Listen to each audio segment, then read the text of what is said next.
wait. That's me. What's good, everybody? Welcome back to the Games with BK YouTube channel. And this is episode number 3. Episode number tres. Episode number whatever you could say, 3 and trois, I guess, in French. But episode number 3 of the Game Talk podcast is a very overdue episode of Game Talk. Game Talk being my little slice of the podcasting world where I get to talk about things that are video game related. Now, the reason why this episode is probably long overdue is because I don't actually have a set schedule for when I do these things. They just kind of pop up whenever the mood hits me and whenever I come across interesting topics. This episode, I'm going to tackle a few of the, I guess you would say, the trending type topics. At least they're trending to me because they pop up on my YouTube feed. First, I'm going to talk about this NBA 2K cheating scandal. I'm going to talk about the WWE 2K Ringside Pass situation. And then I'll close it out by talking a little bit about the PlayStation 4 and the sunset that Sony has planned for it. NBA 2K. Now, if you say that name to some gamers, you're going to get a wide variety of responses. Some people are going to be generally favorable and positive to NBA 2K, and others are going to be like, nah, I'm not rocking with that series. They're a bunch of crooks. And honestly, there was a time in my life where I would say that NBA 2K was a great series. Like, it was a nice step up. And Visual Concepts 2K overall was a great addition to the basketball world because they made that excellent college hoop series as well. I wish they could bring that back. But over the years, they've gone from this beloved brand in the sports gaming world to like reviled in some respect. And I think the vast majority of that negative impression that people have comes from monetization. Almost botched that one. Monetization. It essentially has wrecked sports games, and I think I might do a pseudo reaction video to a YouTuber that talked about the sports game decline. But that pretty much made a lot of gamers get turned off of the 2K brand because for a time it felt realistic, it felt innovative, and now it just feels like we're getting shaken down. Now, a lot of that shakedown comes from stuff like the My Player. And with My Player, for me, I think about 2K11, where you just played the game, earned your points, and hope for the best. Since that 2K11, it kind of turned into this money pit where you start off with this build, and that build is trash. That build is wearing doodle brown sweatpants and a t-shirt, and then you got to kind of work your way up through grinding, or the more convenient way, spend the bread. And you almost kind of feel compelled to spend the bread and buy VC to upgrade your players. And I'm gonna give you my own personal experience with this because I really don't do the My Player thing now. But for a long time, I was on the Xbox 360, and I held on to that Xbox 360 until 2022. In 2022, December 2022, I got me a Series X. The homie JC, who I reference a lot in my ESU Dynasty, is one of the co-players in that dynasty. He actually got me 2K23 as a gift.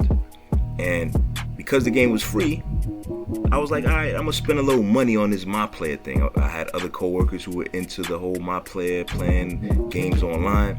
And generally, the experience is better when your character is better because you can actually somewhat compete on the court. Now, still, once I got my guy up to like 85, he was still getting washed in these games at the rec and on the park courts, still getting wrecked. But the experience is generally better. You can buy gear, and I was an idiot to buy gear and stuff like that. But at the same time, I got the game free. That's how I justified spending money on VC. Because if I was going to spend money on the game, there ain't no way in hell I'm spending no extra money on no VC. So I had a pretty fun experience with 2K23. I was planning on holding on to that game, even maybe to this date, because that's been my MO. Hold on to games till I feel like I want to upgrade. But the game kept glitching out, and that's why I ended up spending money on 2K24. Didn't really play that much because I ended up getting 2K25 for free as a gift, and that's where I am now. So since 2K23, I haven't really played any My Player stuff because I don't have interest in spending money on VC at all. But I do understand that there's value there for the gamer to be able to be competitive when you're playing online. Now, with this competition online, you're going to have people who are trying to be the best. They want bragging rights. They want to show off to their friends. They want to show off for the streams, because some of these people have channels and Twitch channels, YouTube channels. They stream. They put the content out there, and you can't be a content creator and you bumming it up out there. Unless you're me, because I post my L's all the time. When I show my online head-to-head stuff in the college football game, I show my losses in my college football series with the ESU stuff. I show my losses. But some people out there, they can't take losses. They got to be out there. They got to be the best. They got to be the champions. They got to be out here busting ass in every game, every encounter. So you know what that leads to? Yeah, they buy VC. Yeah. Of course they buy VC. But that leads to cheating. And being that I'm out of the loop in terms of this online my player competitive space, I'm gleaning a lot of this stuff off of the videos, but they're like devices that people can rig up to their controller, and they can write scripts or program it to like do some weird stuff to like automatically green on your shots. And then it has evolved to this point where you could, I was gonna curse, I'm trying not to curse, you could mess up people's Wi-Fi connections and make them lag.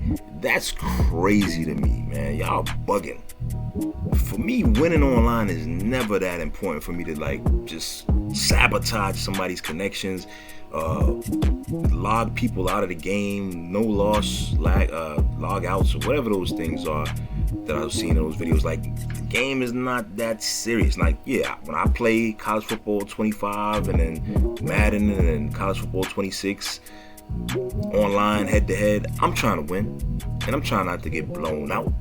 But if it happens, it happens. Like, I'm not going to try to like sabotage somebody else's connection to get a win. That's some cheap ass tactic right there. Like, why are we doing that? Who raised you?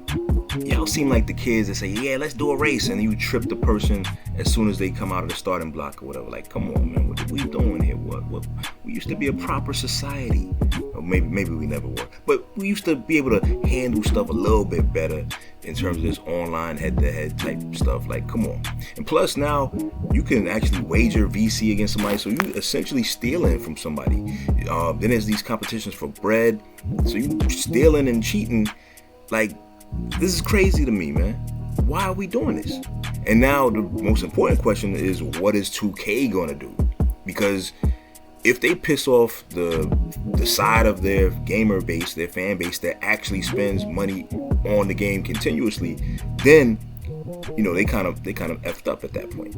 Like, little old me and the franchise mode type gamers complaining about the glitches every year, they ain't really gonna move, because you know we spend the money on the game and we hold on to the game longer than they want us to, and we don't really put no extra money into it. But the people out there who are spending their money on that VC, logging hours and hours trying to grind online, they at all the online events, they trying to do it all. They trying to be all they can be.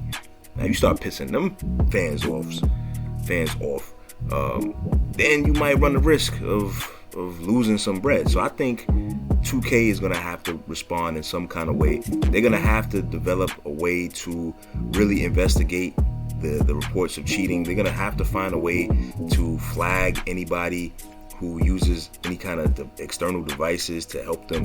And it might be hard to do. I ain't gonna lie, I'm not shooting no bell to 2K, because I know for damn sure they don't really be caring about nothing outside of the money. But this directly affects the money, so they're gonna have to do something to really shut down this cheating situation. Because if it starts to expand to where like the vast majority of people feel like they need to buy one of these Titans and Zens, it's crazy. Titans and Zens. They need to buy Titans and Zens to even compete online. Then what are we doing? Like, it's not a fun experience anymore for people, and it's definitely not a fun experience if people are spending money. Like, people have spent hundreds and thousands of dollars on their my players. Me in 2K23, when I got the game free, I might have spent $70-$80 total throughout the life of me using that game, because I was like, I'm not really gonna go crazy with this. I got the game, so I essentially paid for the game in VC because I got the game for free.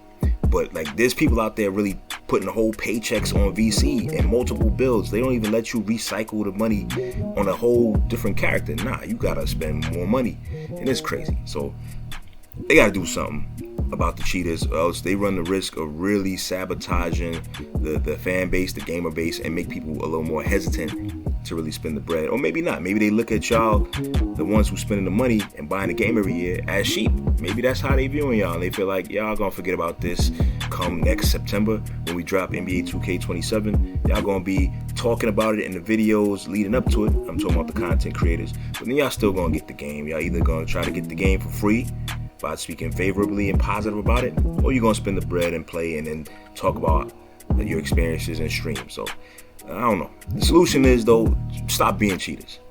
Now for topic 2, man, we look like we staying on 2K's ass with this one, man. 2K cannot catch a break. But instead of NBA 2K this time around, we talking about WWE 2K. Now, before I get into the controversy around the Ringside Pass thing, let me give a little backstory, give a little, I guess, I don't know, my story to some degree. So I grew up a pretty big wrestling fan. I'm in my early 40s right now, and just wrestling in general. I'm not going to go into the whole chapter and verse, but I watched pretty much all the wrestling companies you could think of. If you name it right now, I probably done watched it. I probably either bought tapes of it or watched it or streamed it or whatever. Like, I grew up a wrestling fan, and part of being a wrestling fan during the 80s, 90s, into the 2000s is that different things kind of help enhance the fan connection to pro wrestling. So initially, you're going to have the action figures and toys, whether it's the bootleg toys from around the corner or the officially licensed products.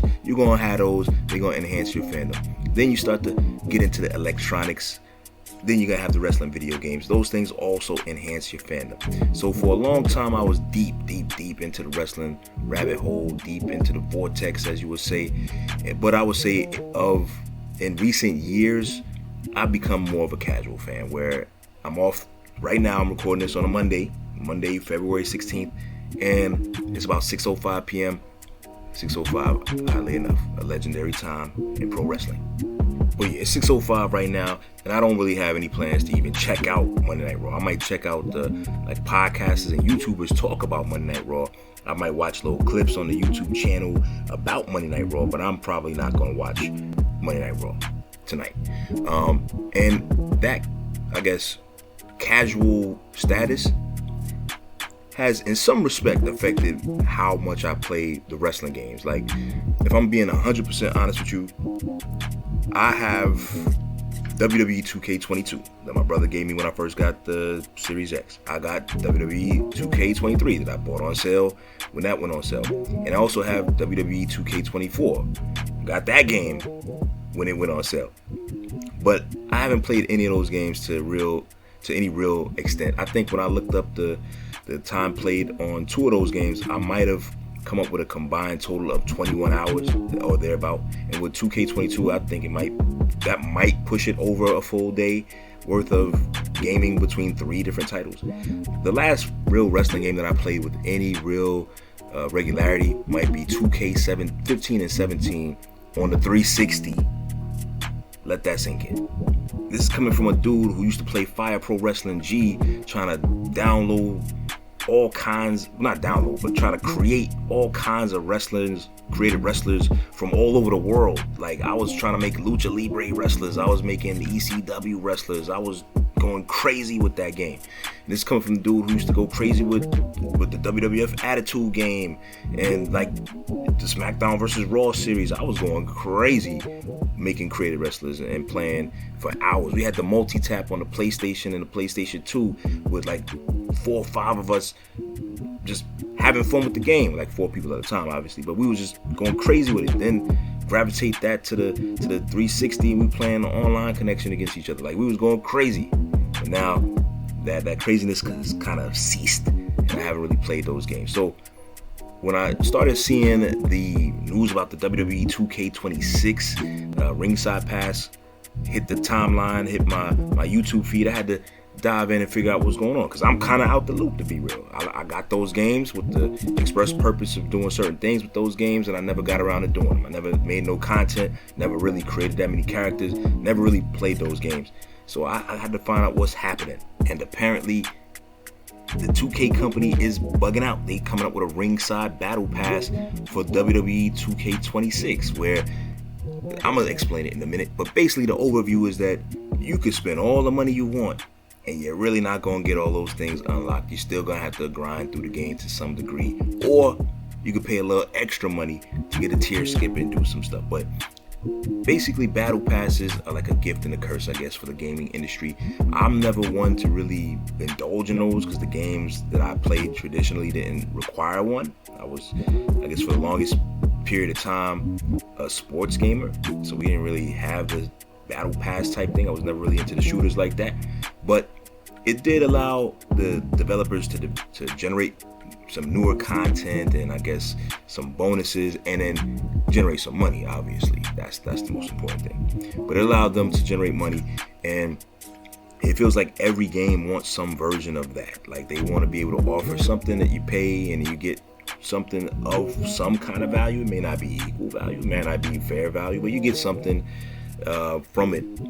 And the wrestling series, WWE 2K, looks like the latest one to try to adopt that model to shake down the gamers even more. Now, in the past, if you bought a special edition of some kind of video game, it used to come with something tangible, whether it's like a collector's item or some kind of subscription, some kind of membership, something. Like, I know 2K used to come with NBA TV, or not NBA TV, League Pass, I think it was, Madden, I don't remember exactly what it came with, but things of tangible value used to come with the special editions or the more expensive versions of a video game. Now, with everything being digital, we ain't really putting our hands on anything. We're getting a game that we download, and even when we buy physical games, we essentially install them off the disc, and that's pretty much the extent of it. But all this content is digital, and we don't really get to hold anything in our hands of value in exchange for the money that we spend it. Now, with the more expensive values, as I was trying to get to before I got sidetracked, you used to at least be able to get like unlockable characters with like a season pass or some kind of an accelerator pack or something that you spent money for. You bought your version or whatever, and it would give you access to a bunch of characters. But then if you want other stuff, then you'd have this other pack that you would buy. And that seemed still kind of sucky for people, because I come from the era where you just played the game and unlocked stuff along the way.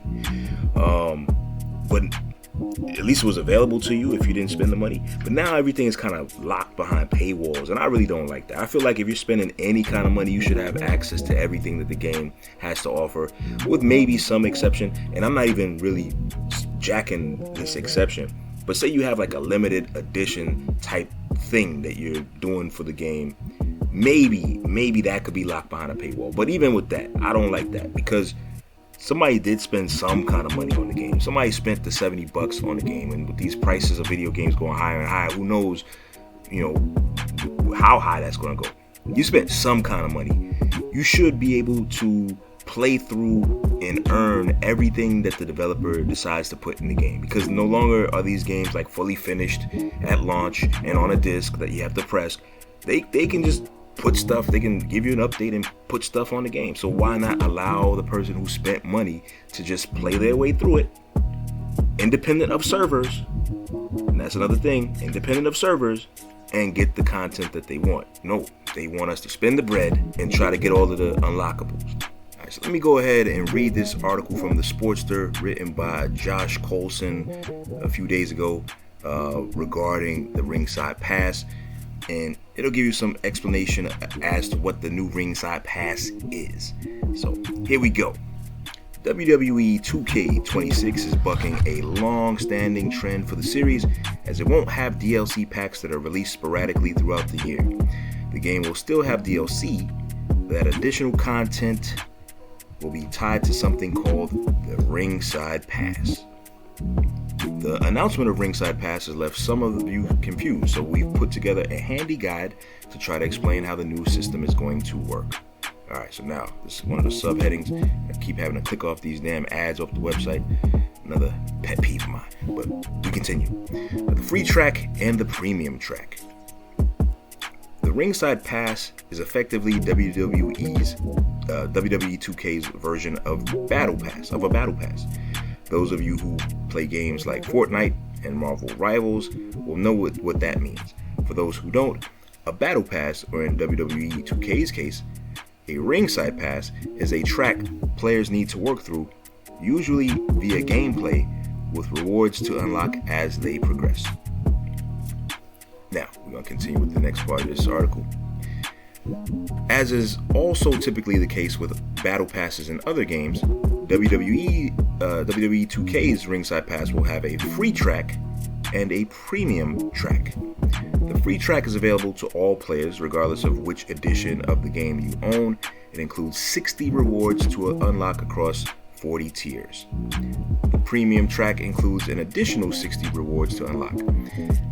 However, you will need to either buy a more expensive edition of the game or pay for it separately to start unlocking those rewards. This is where things get a little controversial.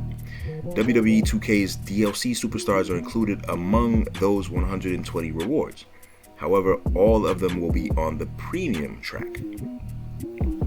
Not only does that mean you will have to buy the premium Ringside Pass to get them, or own one of the more expensive editions, but you will also have to unlock them once they become available. Alright, they have a little note here. The first DLC superstar in each Ringside Pass will unlock as soon as you buy it or / a new season starts. Every other DLC in that pass will be unlocked during the first 20 tiers. Now, so the next subheading, Ringside Pass progression requires you to earn RXP. Alright, now these damn ads again. To progress through the Ringside Pass, whether you picked up the premium version or you're sticking to the free track, you will need to earn RXP. The good news is it sounds like no matter how you play, RXP can be earned by simply doing what you would do in the game anyway. Your actions in Play Now, Universe, My Rise, Showcase, My Faction, My GM, and the returning Island mode will all result in you earning RXP that can be then used to unlock items locked to the Ringside Pass. Naturally, winning matches will get you more RXP. However, even though RXP can be earned in a multitude of ways, there will be ways to earn more of it faster. There will be specific challenges to complete and milestones to hit, possibly created with the intention of encouraging players to try out modes they wouldn't otherwise be interested in. That last part is pure speculation, but it will be an easy way for 2K to get someone who typically sticks to Universe mode to start opening packs in My Faction. The Ringside Pass will be split into 6 seasons. Despite the shift from a traditional WWE 2K DLC schedule, an element of it remains. Not every additional superstar will be waiting to be unlocked at launch, since there will be 6 seasons, each with its own Ringside Pass, releasing throughout the year, as used to be the case for DLC. That's a sentence.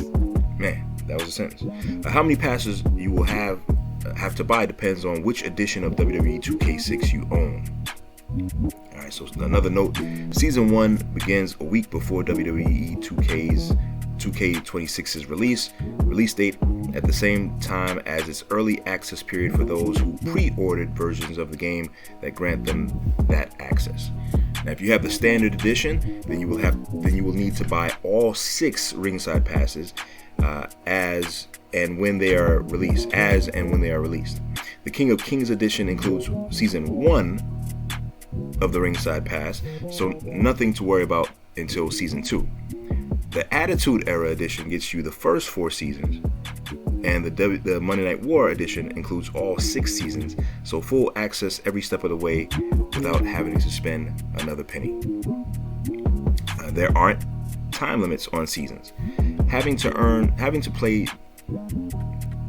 DLC superstars and other unlockable items has upset some fans, but there's a silver lining. When one season, I'm trying not to editorialize during this, when one season ends and another begins, you won't have missed your chance to unlock everything the prior season had to offer. You can carry on where you left off, jump to the new season and go back, or even start at season 1 once later seasons are already underway. There's no time limit forcing you to play through fear that you might miss out on some of the game's DLC. Alright, now let's skip ahead. 2K has already revealed when each new season will begin, but it hasn't revealed who this year's DLC stars are going to be. The first batch will be presumably released soon, as those with Season 1 Ringside Pass and Early Access will be able to start unlocking them from March 6th, 2026. So Ringside Pass Season 1 is on March 6th. Ringside Season 2 is April, right before WrestleMania. Ringside Pass Season 3 is June. Season 4, July. September is Season 5th. And October has Season 6. Hopefully you now understand how WWE 2K's Ringside Pass works and are better informed before you decide whether to buy it or not. And I'm not going to continue with the rest of this article. Alright, we're done near the end. So basically there are different versions of the game that we should also try to explain. So let me go ahead and do that. Alright, so now we're going to run down the different versions of the game, or the editions of the game. The cheapest one, the $70 one with CM Punk on the cover, doesn't come with any seasons of the Ringside Pass. That's $70. The next tier up is that Triple H edition, the King of Kings. It comes with Season 1 at $100. The third one is the Attitude Era edition. That's $130, and it comes with 4 of the 6 seasons. And of course, the most expensive one, $150. The Monday Night War edition is going to give you all seasons of the Ringside Pass. If you did buy the cheapest version and you didn't get any Ringside Pass seasons, it costs $10 a pop. $10 a pop. So $60 extra if you just bought the base version and you wanted to play through and unlock stuff. You'd have to spend $60 on top of what you already spent on the game.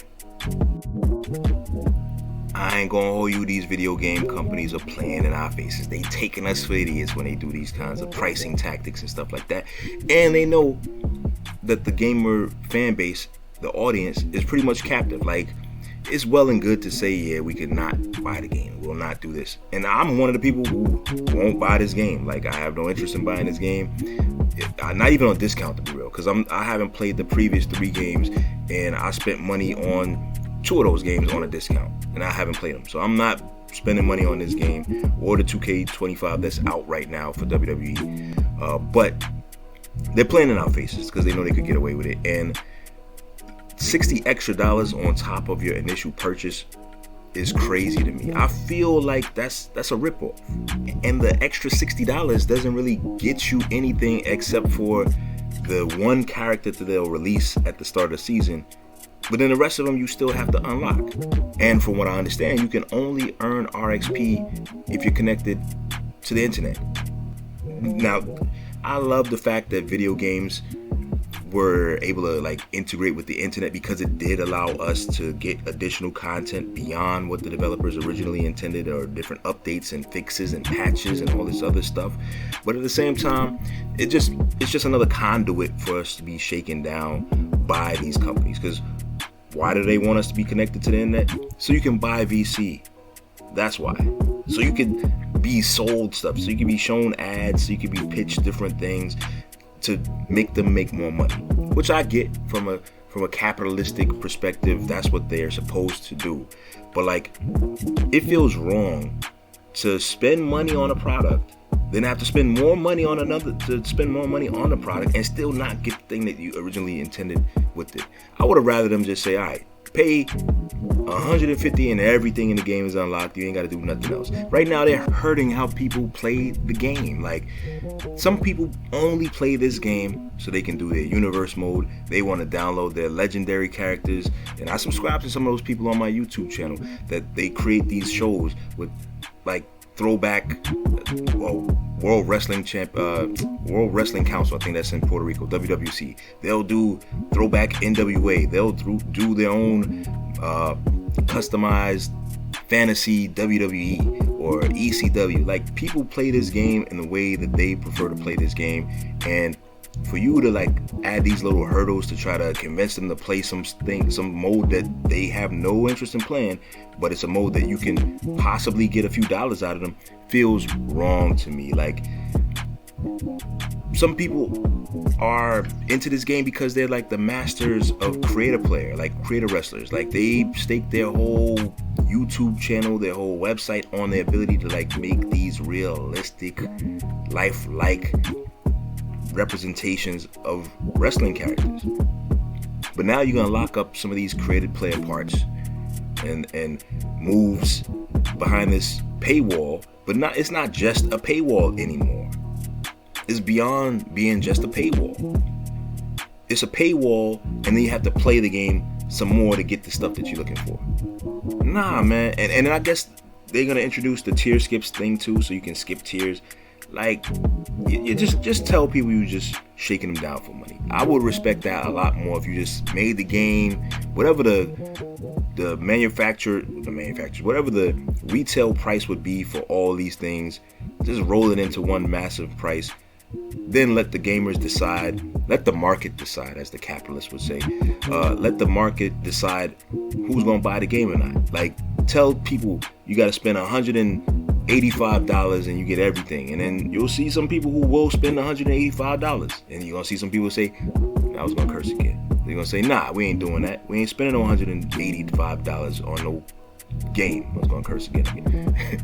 But it's getting ridiculous. Like, when is enough enough? And I'm gonna tell you when. And that's, enough is enough when we collectively decide it's enough. Like, if there's still enough people, not to keep overusing the word enough, or since we're talking about video games, spamming the word enough, once they have the requisite number of people buying into the games year after year, they won't see any real need to change. They don't respond to really complaints unless they feel like those complaints will affect their bottom line.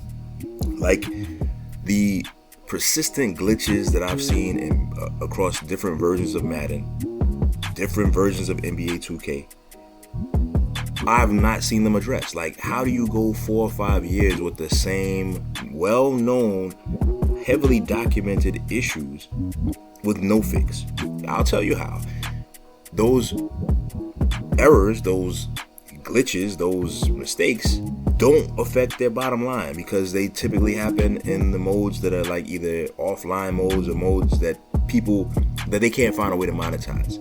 So me as a franchise mode gamer who might buy the game once every 2 to 3 years, typically, I'm just saying typically because since getting the Series X, I haven't really followed along with my pattern from the 360 and the PlayStation 2 eras because I've gotten games for free. Like, in a perfect world, if that 2K23 didn't glitch out my franchise mode, I might not be playing NBA 2K25 right now. I might have maybe moved on to 2K26, but typically I'm gonna hold on to a sports game, especially for a few years. I'm gonna make me some draft classes or download some draft classes and I'm gonna hold on to the game. That's just how it is with me.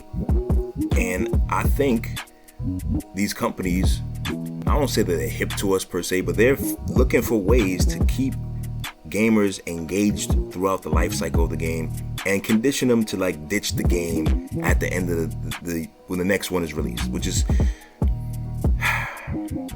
hurtful, man, because people spend their hard-earned money on these things and they don't want, like, in no other product, and this is something that came to my mind earlier today.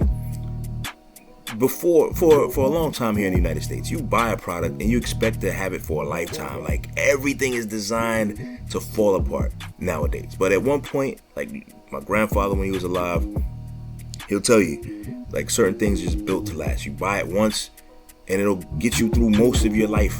like you buy your good refrigerator, that thing will last you years. You buy some good furniture, that thing will hold up for years. Cars what used to hold up for years. Like, now everything is designed to break down in a couple of years, and we have been conditioned to think that that's okay. We've been conditioned to think that we need a new cell phone every year. There's no reason, no logical reason, I should say, for me to try to buy a new phone every year. And in fact, I'm gonna take it back. I have an S24 and an S21. The only reason I have that S24 is because the S21 for a while could not charge. And you know what happened afterwards? As soon as I got that S24, the S21 started charging again, miraculously. So now I just use the other phone as a backup to help me edit certain short form videos and that kind of thing. But there's no need to just throw away stuff every year. And eventually, and I've seen this suggestion come up, eventually certain game titles are going to have to stop being yearly releases because it doesn't really make any sense. Especially since these companies shut down the servers in a couple of years. Like, why? Why would you go ahead and just buy these games year after year after year after year when the game you're buying this year is going to be obsolete by next year? And there's no reason for it to be obsolete. It's a digital product. It's not something that's going to scuff and scrape and break down. It's a digital product. But that's the way that things are right now. And unfortunately, we're kind of locked in. We're kind of locked into this system the way it is because they are not affected by anything. So they're going to continue to be profitable. And when they're not profitable, they'll find ways to blame people, probably fire staff. That's normally what happens. And they'll keep the same old business model going. So we're going to close out this episode by switching gears to something, I guess, still kind of along the lines of how these companies kind of plan with you. But towards some degree, this is not really one of those stories. But Sony PlayStation will begin phasing out the PlayStation 4 this spring. I think in April, they'll begin to sunset certain functionality and updates and that kind of thing, like not releasing new games for the PlayStation 4. And this discussion online has led to some people being made fun of, like some people making fun of the PlayStation 4 holdovers.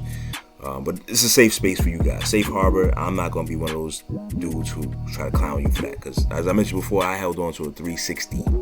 I had a 360 in 2022. So I'm not going to clown y'all at all. So a lot of the people who hold on to the PlayStation 4 kind of viewed as brokies. But if you view them that way, then at least half of the Sony gamer base are like brokies, or not even half, maybe 40%. Because if you go by numbers, I guess as accurate as of 2024, they were like 40 and upwards of 40% of the Sony PlayStation user base were still playing on PlayStation 4s. And that's amazing to think. And because that console dropped maybe 13 years ago, I think, at this point, if I remember correctly, when I looked it up, I think it was 2013 that console dropped. And for it to be relevant enough for people to still play in 2026, that says a lot for the console itself. And the fact that developers were still making games for it says a lot too. I know that's the console generation that Xbox lost, and I guess I'm a converted Xbox guy because as quiet as it's kept, I had a PlayStation and a PlayStation 2 before I even had a Xbox Series X. But it's kind of always, before I had a Xbox 360. But it's kind of sad to see how Xbox has fallen off. Even though I've grown to like the Xbox and the controller a lot better than PlayStation. But back on the topic.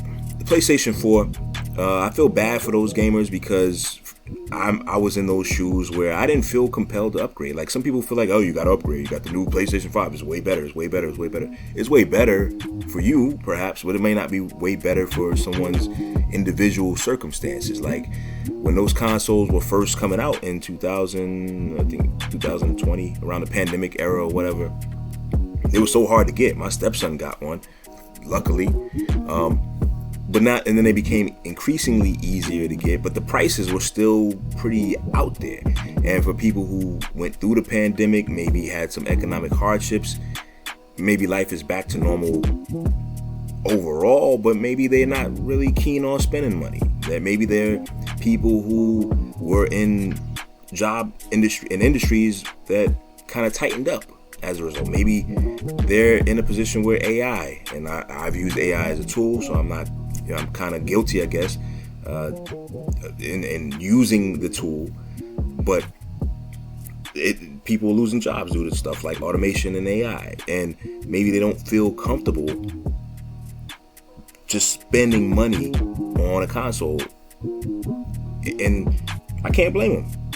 Now, when I was holding on to my Xbox 360 for those years, I got mine in like the December of 2010. And at that time, that console was 5 years old because I had a PlayStation 2 that burnt out. I was holding on to that for dear life. Got the 360, had fun with that. I played pretty much 2 games. I played the Madden and I played the NCAA football. And the NCAA football, and actually 3 games because you can throw in college hoops. Those games were not backward compatible from what I understand with the Xbox One. And on top of that, there was no real motive for me to try to get a new console because I only really wanted to play those games. I was going to have 2 consoles alternating back and forth. So I just held on to it. Then when EA announced that they were going to come up with a college football game, you know what I said? I said, it's time. It's time for me to move up to the current gen. And that's what I ended up doing in December of 2022. But it wasn't due to like being broke or anything like that. And even if it was due to being broke, who cares? Like, the economy is the economy for people. So I'm not going to be out there trying to shame people for holding on to PlayStation 4s, especially when their gaming habits don't affect me like at all. Some people might say it was holding back gaming, but games are still coming out. The developers are holding back themselves. Like, they can't just blame everything on people deciding to play a old console for whatever reason if they want to play the old console. That's pretty much it. This is a shorter topic, not a lot of rant for me, because I can't really even blame Sony for phasing out like service for it, because it's been around a long time, and eventually you do have to prepare yourself for products to become somewhat obsolete. Now, when it comes to this current gen of consoles, it better not be for us like the Xbox Series X and then the PS5 generation. Nah, they barely scratched the surface. They better not be working on new consoles right now that people can't afford, especially with the chips and all this other stuff going on. They better leave these prices where they at and not mess us around. Almost cursed again. But yeah, this is pretty much it. I've never been good at the dismount when it comes to these podcasts. So I guess that's it for us. I don't know when the next one's going to be. Again, these are not regularly scheduled. I might do a pseudo reaction type video, but it's going to be a faceless reaction video. I have a faceless YouTube channel. I got my little profile art, but that's about it. So that's probably going to be the next like special edition of the Game Talk podcast. Maybe I'm going to do a reaction type video to a video that I saw recently. Wait, there's more. Before I close out this video, I do want to shout out Soul Drum 86.